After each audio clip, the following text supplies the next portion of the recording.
Howdy folks, Rooster here at Cloverlick Banjo Shop. So I get people hitting me up all the time asking if I can change their banjo strings.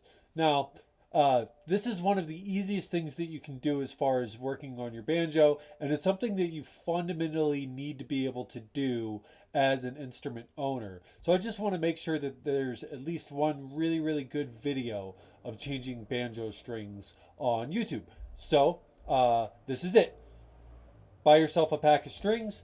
You can get any 5-string banjo strings. These are Martin's medium gauge. You know, Diodario makes really good strings.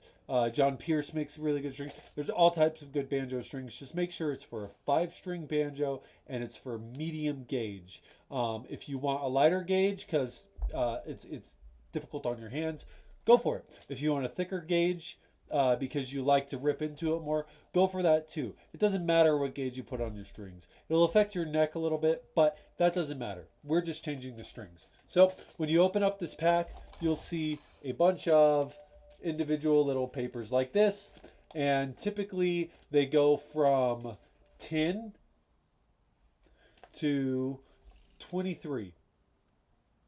Okay, so the order that we're going to be doing it in is 10, 12, 16, 23, and 10 again. Right? Cool. So when you open up your guy, you're going to spring it out so it's one long string, and then you have your side with the loop on it. Here is our loop, and that is actually what's going to grab onto this part here. I'm going to adjust the camera. This part here, which is called the tailpiece. And if you look up close, you can see it's got these little pins. Those little pins are what actually holds the strings on this loop, right? So I'm going to take my loop, and first I'm going to put it on that little peg. So it's hanging off of the peg, and it's kind of falling outward. You always want to have some kind of pressure, because the second you take pressure off, it falls off. That's one of the biggest keys. That's why a lot of people think they don't know what they're doing, is they're just not putting pressure on the string and it falls right off. So make sure you're always pulling. What I do is I hold it in my hand like this, and then I pinch it like that. That way I have my whole hand grabbing onto it, right? And I can pull and pull and pull, and it stays in place. Okay, so let's try that again. We're going to take our loop. We are going to put it over our guy. All right, and you see how I have this pressure on this hand. So now we've got this part of the bridge, or this part of the tailpiece, okay? So this part of the tailpiece, the string goes underneath because this holds the string downward, right? So there's a little slot here, and if there's no slot, you just slide the string through, right? And then, as you can see, now it's holding in place when I lift it up, right? So take that, pull with the other hand. I'm holding a lot of pressure, and now I'm just going to take my other hand and I'm going to do the same thing. So I can let go of this hand. And you see how I'm still pulling this pressure and this hand is free?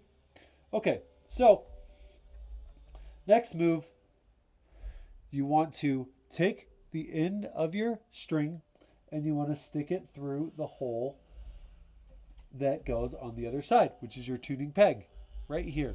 And on the next string, I'll do a different view so you can have a better kind of shot of this whole thing. So watch what happens now. I still have pressure pulling on this side. So now I'm going to grab the string and I'm going to pull from this end, right? So now I can let go of this and my guy doesn't pop off. All right. So now I'm pulling through that hole. Now what I want you to do is I want you to take your middle finger and I want you to go to the 7th fret and just kind of lift the string up like this. You see how it's sitting in my hand here? And now I have some slack for this string, right? So then I'm going to slide my finger down, so I'm still holding that pressure, and I'm going to loop it over the top. Okay, I'm going to do a real close-up view on the other string so you can see that. But you loop it over the top, and then the string falls in toward the nut here. Okay, so now that I have that wrapped around, now it's got enough pressure to where I can let go. And I still have pressure on this side. So I'm going to take my fingertip and I'm going to keep the string hooked on these fingers, and I'm just going to push down my fingertip, almost like if you're making like a walking character, and then you slide, the string sits here and it pushes down here. Okay, so now I have that pressure, and I'm going to go ahead and twist, twist, twist, and I'm going to get it to wrap downward. Okay, so now that it's wrapped on there, the string is tight and it's good to go. We'll talk about putting this bridge in last. Okay, so now I'm going to do the next string, and I'm going to do it one more time from this angle, and then I'm going to flip the camera and I'm going to do it from the other angle. So let's go ahead and get our next string, which is going to be our 12 gauge string. I'm going to unwrap it. Beautiful. I'm going to take my loop, which is right here, and I'm going to do the same thing. I'm going to put it over my guy. Then I'm going to pull here, grab here, and then I'm going to slide it through that little slit in the tailpiece, and I'm going to pull with pressure here, and then I'm going to grab it with my other hand and maintain the pressure so I can let go, and I'm going to go to the next tuning peg. And a lot of times if you turn the peg to where the hole that it slides into is facing in line, it works really well. So I'm going to slide my guy in just like that. I'm going to hold it from this side and give it some pressure. I'm going to use my middle finger and go to the center and give it some slack. And then I'm going to wrap that slack right around the top. Perfect. Okay, so now we got some pressure. I'm going to push this up so it's out of the way. And here we go. We're tightening down, and boom, we got one more seated in place. Okay, so I'm going to move the camera and we're going to do it from the other side. Okay, I think we got a pretty good view from this point. All right, so now I'm going to take my number 16, which is going to be my third string. I'm going to unwrap this guy. Boom. We have our loop end right here. And then I am going to put my guy right through the center here.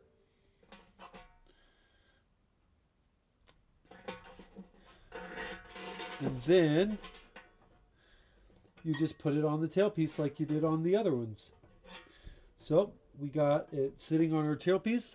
We're pulling this pressure. So now here's a closer view of this part. So I'm going to turn this tuning peg to where the hole is in line with the rest of the neck. That way when I slide this guy through, as you can see,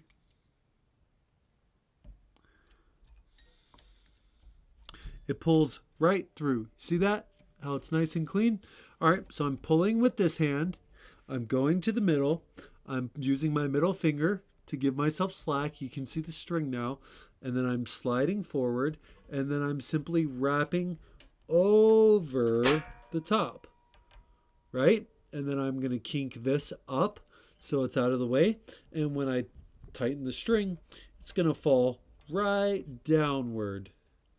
And there we go. So there's that one. Let's do our 23. Same way. I'm not going to explain quite so much because you get the idea at this point. Put it over the tailpiece. Slide it through our little slot in the tailpiece. Stick it through the hole there. Go to the middle. Give yourself enough slack. And then wrap it over the first time. And then kink that piece up. And it gets easier and easier the more you do it. The biggest part is making sure you always have tension. Otherwise that loop is going to fall out every time and it gets pretty frustrating. Okay, so now let's talk about the final string, which is going to be the 5th string. And the 5th string, I like to do it a little bit differently because this one tends to slip and slide around. Okay, so I have my loop. I'm going to put it over my piece, slide it through the tailpiece, give myself all this slack that I have. All right, so now I'm going to turn this to where it's going in line with the string, and I'm going to stick it through the hole. and do the same thing, but go more toward the 12th fret, right? And give it enough slack, and then wrap it over once. Okay? Now this is the key. This string coming out is going to be sitting below the string that you just wrapped over. Okay? So you're going to take this loop here and you're going to stick it over that piece. So what happens is you create a nice little lock. Boom. See how that guy locked there? All right, so now this guy isn't going anywhere. It's not going to slip and slide when you play, and it should work really, really well. So let's go ahead and tighten this up. I like to give this one a little extra slack, just so it can wrap around multiple times. I feel like it runs a lot better when it's wrapped multiple times. Run it over your nut, and there we go. So now we have all of our strings on, and I'm going to move the camera, and we're going to talk about how you put your tailpiece in the exact right spot. So hang in. Okay, so the last step of changing your banjo strings is figuring out where your bridge goes. Now, a lot of times I like to put a little mark there. That helps me, or at least get close to where it needs to be going. But sometimes you didn't make a mark and sometimes you don't know. So this is how the quickest and most straightforward way of doing it is. Grab a tape measure.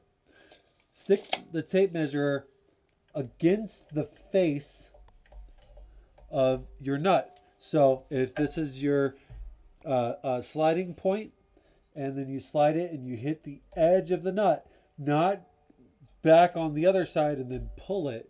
You actually want to slide it against the nut, right? So we have that there. Now look at where your 12th fret lies. So the center of the 12th fret is going to be the middle of your string. That's why it's an octave. Okay, so this is at about 13 and 1/16.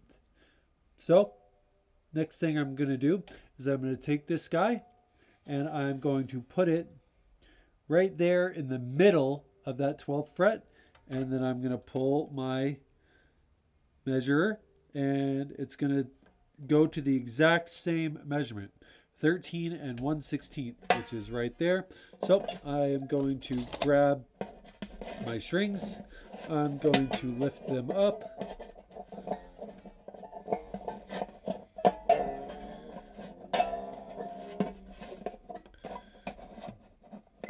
Place them into their proper place.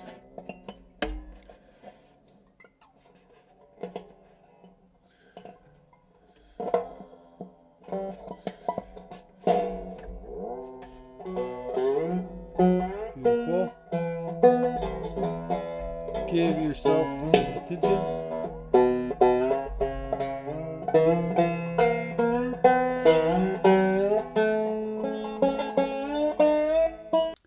All right, folks. So we got our bridge in the right spot. We got all of our strings strung up on this guy. I gave it a quick tuning.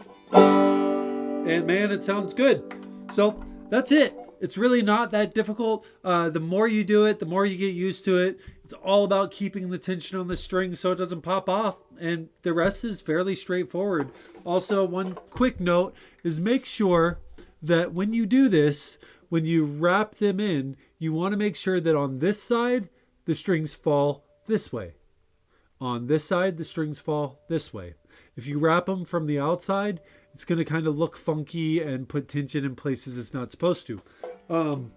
So I hope that this was really helpful. It's not hard. If you're worried about it, if you think you can't do it, buy 2 packs of strings and try it anyway. This is something that you fundamentally can and need to know how to do. It makes your life so much easier. Every time you go to pay someone to change your strings, it just adds up and adds up. And then you're not changing your strings as often as you could. It's a lot easier and your instrument sounds a lot better when you got fresh strings. So thanks again.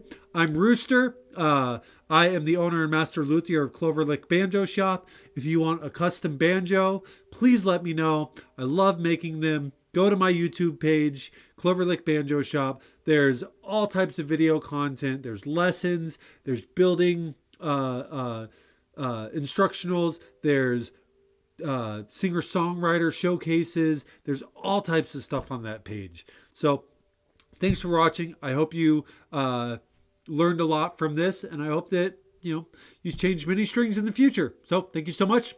Take care.